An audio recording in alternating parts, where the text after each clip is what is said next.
Hello student, अभी तक हम एक्सरसाइज 3.3 कर चुके हैं और अब हमें 3.4 एक्सरसाइज करनी है। उससे पहले 3.4 एक्सरसाइज से पहले हमें कुछ फॉर्मूले और कुछ बातें पता होनी चाहिए, तो वो मैं आपको थोड़ा सा बेसिक में बता रही हूँ जो 3.4 में हमारा यूज होगा। इसके अंदर हमें सिर्फ दो चीजें निकालनी है, एक तो प्रिंसिपल सोल्यूशन निकालना है और एक जनरल सोल्यूशन निकालना है। दो ही चीजें निकालनी है हमें 3.4 में, प्रिंसिपल सोल्यूशन और जनरल सोल्यूशन। देखो प्रिंसिपल सोल्यूशन क्या होता है कि हमें कुछ ना कुछ वैल्यू गिवन होगी, sine theta is equal to something, जैसे 1/2 या माइनस का 1/2, ऐसी cos theta is equal to, तो हमें sine theta is equal to या 0 कुछ दो जो भी हमें वैल्यू दी होती है, वो जो वैल्यू है 0 से 2 पाई के बीच में कहाँ कहाँ लाई करती है, तो उसको क्या कहते हैं हम, प्रिंसिपल सॉल्यूशन। जो वैल्यू हमें गिवन होती है वो 0 से 2 पाई के बीच में कहाँ कहाँ लाई करती है, उसको क्या कहते हैं हम, प्रिंसिपल सॉल्यूशन। और जो सारे एंगल्स, जो गिवन इक्वेशन को जो सारे एंगल सेटिस्फाई करते हैं, उसको हम क्या बोलते हैं, जनरल सॉल्यूशन। सारे एंगल्स जो सेटिस्फाई करेंगे हमें गिवन इक्वेशन को, तो उसको क्या बोलते हैं, जनरल सोल्यूशन। ओके, यानी कि प्रिंसिपल तो जो हमें गिवन है वो 0 से 2 पाई के बीच में कहाँ कहाँ आती है, और सारे मिला के जो एंगल्स होते हैं जो गिवन इक्वेशन को सेटिस्फाई करते हैं, उनको क्या कहते हैं हम, जनरल सोल्यूशन।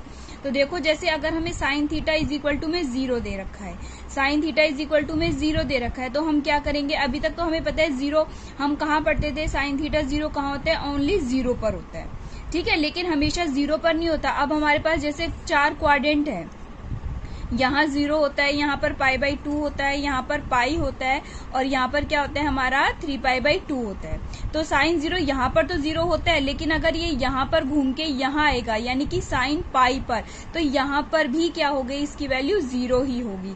इसी तरीके से अगर ये घूमकर यहाँ पर आएगा दोबारा से, ये 2π हो जाएगा, यहाँ पर भी इसकी वैल्यू क्या हो जाएगी, 0 हो जाएगी। ऐसे ही 3π, जैसे अभी इसको एक और बार सर्कल घुमाएंगे, हाफ सर्कल, तो 3π आएगा, तो इस पे भी इसकी वैल्यू 0 की। अगर इन केस हम निकालना चाहें तो निकाल सकते हैं। देखो अगर जैसे मुझे 2π पे वैल्यू निकालनी है, तो मैं क्या लिख सकती हूँ, साइन पाई प्लस पाई लिख सकती हूँ। मुझे साइन 2π की वैल्यू निकालनी है, तो इसको मैं क्या लिख सकती हूँ, साइन पाई प्लस पाई।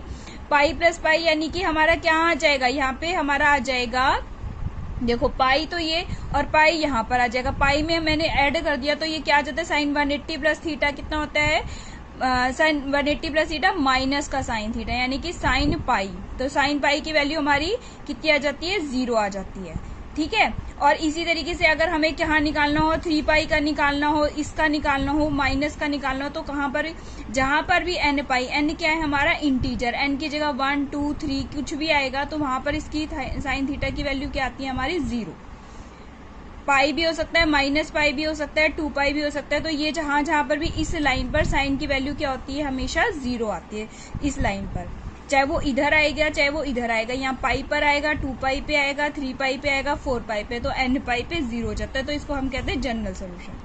तो इफ कॉस थीटा की वैल्यू अगर हमारी 0 आती है, कॉस थीटा अगर 0 दे रखा है हमें, ठीक है, तो थीटा हमें पता है, पहले तो हमें ये पता था कि कॉस थीटा 0 कहाँ पर होता है, π/2, यानी कि यहाँ पर 0 होता है π/2। अब ये वैल्यू जो है इस पे भी, यहाँ पर भी 0 होगी, फिर ये लाइन पूरे पे 0 होती है, यहाँ पर भी वैल्यू 0, फिर ये यहाँ पर घूमकर यहाँ आएगा, यहाँ 3π/2 पे भी 0 होगा, फिर उसके बाद यहाँ आएगा तो यहाँ पर भी 0 होगा, यानी कि यहाँ पर n की जगह तुम 1 रखो जैसे, तो 1 पे क्या आया, ये 2 + 1, 3π/2 पे भी 0 हो जाएगी। n की जगह अगर हम 2 रखते हैं तो कितना आ जाएगा, 5π/2, इस पर भी 0। तो इस लाइन पे पूरे पर कॉस की वैल्यू क्या होती है हमारी, 0 होती है, जहां पर n क्या है हमारा, इंटीजर आ जाएगा।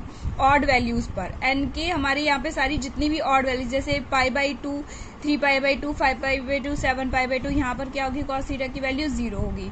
अब अगर हमारा दिया जाता है tan theta is equal to, तो इसका जनरल सोल्यूशन में चाहिए होगा थीटा इज इक्वल टू, अगर कॉस थीटा 0 आता है तो theta is equal to 2n + 1 into में π/2, ये हमारा इसका जनरल सोल्यूशन है। साइन का क्या था हमारा, theta is equal to nπ था, कॉस थीटा का theta is equal to 2n + 1 into π/2 आ जाएगा। अब अगर हमें tan थीटा को 0 कहते हैं, तो देखो tan थीटा को हम कैसे लिख सकते हैं, साइन थीटा अपॉन में कॉस थीटा।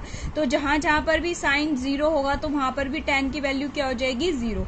और साइन कहां पर 0 था हमारा, nπ पे 0 था, तो इसीलिए यहाँ पे इसका भी जनरल सोल्यूशन क्या आ जाता है हमारा tan theta is equal to 0 का theta is equal to n pi, और n क्या है यहाँ पे इंटीजर।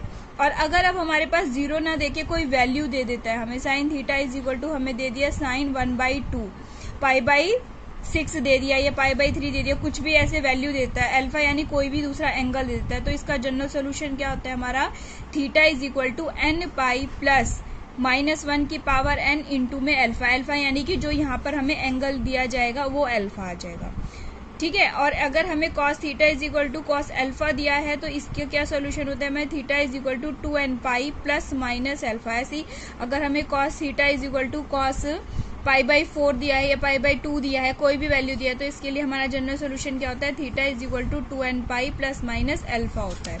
अगर 0 होता है तो क्या बताया 2n प्लस 1 इंटू में π/2, अगर cos theta is equal to cos 0 हो जाता है तो, लेकिन अगर cos theta is equal to cos alpha होता है तो 2n pi plus minus alpha हो जाता है। और ऐसे अगर tan theta is equal to tan alpha दे रखा है तो इसकी वैल्यू क्या होती है, हमारी जनरल सोल्यूशन इसका होता है theta is equal to n pi plus में अल्फा, ये हमारा tan थीटा।